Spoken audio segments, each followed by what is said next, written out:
Hello, good evening friends. My name is Sayyad Abdul Farhan.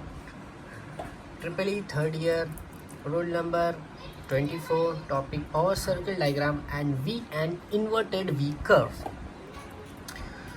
Subject as we know, our favorite Farisa, electrical machines 3. So, let's get started. A. Highland in 1894 and B.A. Bahrain in 1895. The power circle diagram is the graphical representation of the performance of electrical machine drawn in terms of the locus of machine's input voltage and current. The power circle diagram can be drawn for alternators, synchronous motors, transformers, induction motors. The Highland diagram is an approximate representation of power circle diagram applied to induction motors, which assumed as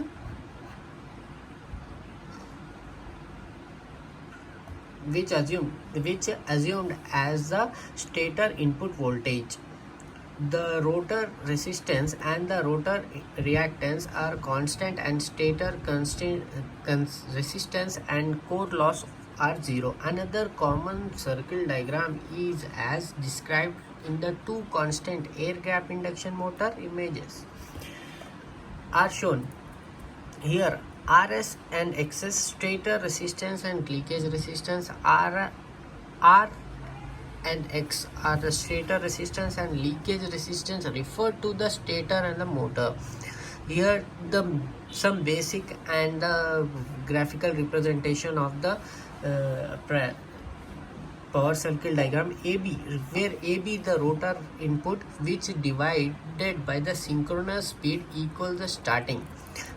The power circle diagram here, the power circle diagram is using the data obtained the no load and either short circuit or in cause of machines blocked rotor test of fitting a half circle in points O and A. Beyond the error inherent in the constant air gap assumption, the circle diagram introduces error due to rotor reactance and rotor resistance variations caused by magnetic saturation and rotor frequency over the range from no load to operating speed. Here we have the power circle diagram. You can see this. Here we have the power circle diagram. Diameter Vs is equals to Xs plus X. So we have the output line here, torque line here, and x-axis, y-axis also. So we have the power factor, output power, rotor loss, stator loss, and mechanical core losses. We have the primary current and the secondary current, and we also have the starting torque, starting joule loss at standstill. So further information about power circle diagram. A circle diagram is a graphical representation as we know, and the importance of the power circle diagram. This power circle diagram provides information which is not provided by the ordinary phasor diagram. A phasor diagram gives relation between current and voltage. Here it gives relation between current and voltage.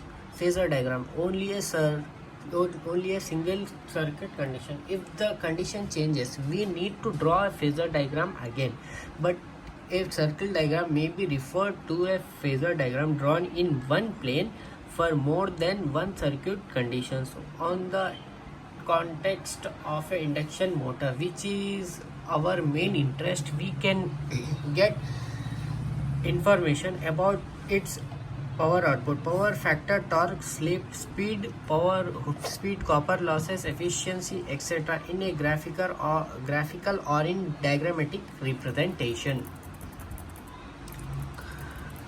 Test to perform to compute data required for the drawing power circle diagram.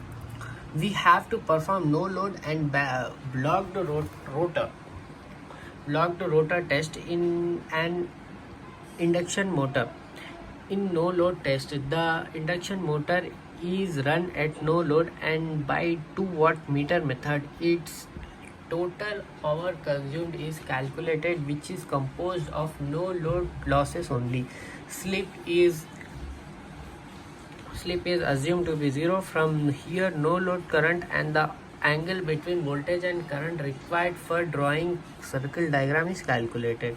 The angle will be large, as in the no load condition. Induction motor has high inductive voltage reactance. In block rotor test, the rotor is blocked, which is analogous to short circuiting secondary for a transformer. From this test, we need to calculate a short circuit current. The lag angle between the voltage and current from drawing power circle diagram. Also, we need rotor and stator copper losses.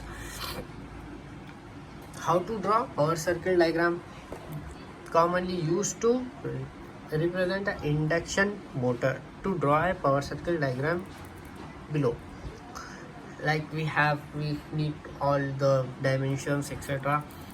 And the no load current and the no load angle calculated from no load test is plotted. This is shown by the line OA, where theta naught is the no load angle power factor, the short circuited current, and the angle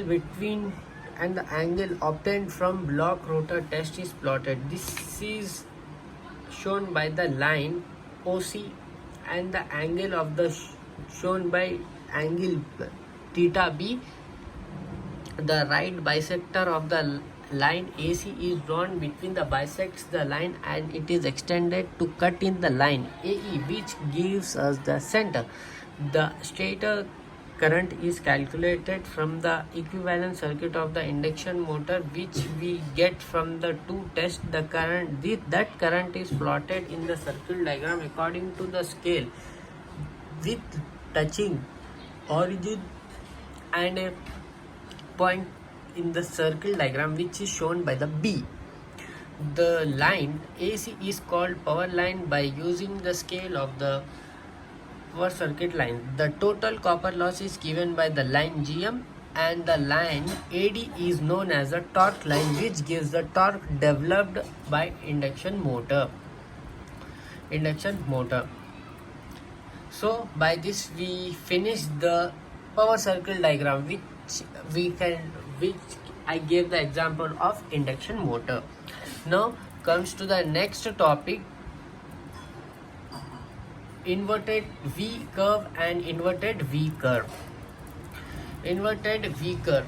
This is plotted between the armature current and the field current. V curve is plotted between the armature current and the field current. The change of armature current takes place by varying the field current is noted here. The middle line is I will show you. This is the inverted V curve, and this is the V curve. Here V curve, we are taking field current IF and armature current, as I told you here in this paragraph. So reactive wear or the lagging power or magnetizing current is consumed by the motor from the source, and the synchronous motor operates at lagging power factor conditions. To make the power factor of the synchronous motor leading in nature, the rotor is overexcited by varying the field current. In case of overexcited conditions, the field current is increased. During overexcited state, synchronous motor operates in leading power factor, because more air gap flux opposes the lagging component of the current and reduce the lagging current. Thus the power factor is improved up to 0.9 lagging PF. The angle between the load and the voltage, thus it makes the power factor leading in nature. The synchronous power is given by EF into Vt cos load angle by Xs. By varying the excitation, we can control GF, we can control the synchronizing power. By varying the synchronizing power, the E and EF, the power factor of the machine, can also be varied easily, which is described above. The inverted V curve. Now we comes to inverted V curve, shows the variation of the armature current by varying the field excitation. Obviously, armature current caused due to armature reaction, which will oppose the field flux or the field, which are inversely proportional to each other. In case of alternator, during overexcited stated, armature current increases, and thus it delivers reactive wear. And for synchronous motor, at overexcited state, armature currents get reduced. So now, by this I complete my two topics: power circuit diagram, V curve and inverted V curve. I hope you all understood. Thank you so much.